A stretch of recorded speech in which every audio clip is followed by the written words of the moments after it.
কথিত আছে বাম চোখ লাফালে বিপদ আসে, ইসলামের কোনো ভিত্তি আছে কি? বাম চোখ লাফালে কি আসে? বিপদ আসে।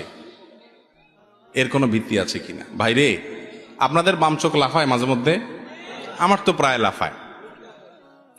কই, আমি তো দেখি না যে বাম চোখ লাফানোর পর কোনো বিপদ আসছে।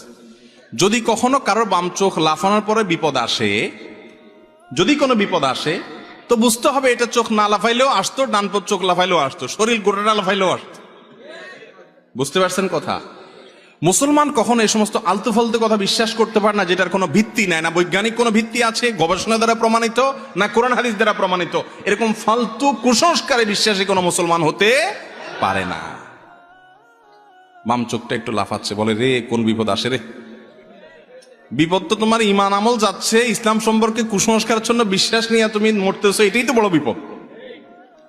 অতএব চোখ যদি বামটা লাফায়, চোখে বলবেন আরো জোরে লাফা, কিচ্ছু হবে না ইনশাআল্লাহ। কথা বুঝতে পারছেন?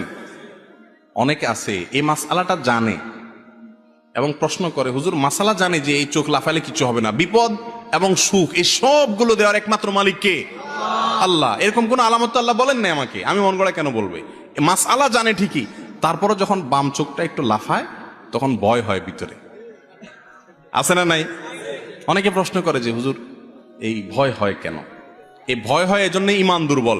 আমি বলি তখন চোখেরে বলবেন চোখ আরো দুমসে লাফাইতে থাক, আমার কোনো টেনশন নেই। এরপর যদি কোনো বিপদ আসেও নিজেরে বলবেন যে অবশ্যই এই বিপদ আমার কপালে আগে থেকে লেখা ছিল, তাই আসছে। চোখের লাফানোর সাথে এর কোনো সম্পর্ক নাই। চোখ তোমার 14 গোষ্ঠী সহ একসাথে নাচতে থাকে, কোনো কিছু হবে না আমার ইনশাআল্লাহ। আল্লাহ তাআলা আমাদেরকে সমস্ত কুসংস্কার থেকে বেঁচে থাকার তৌফিক দান করুন।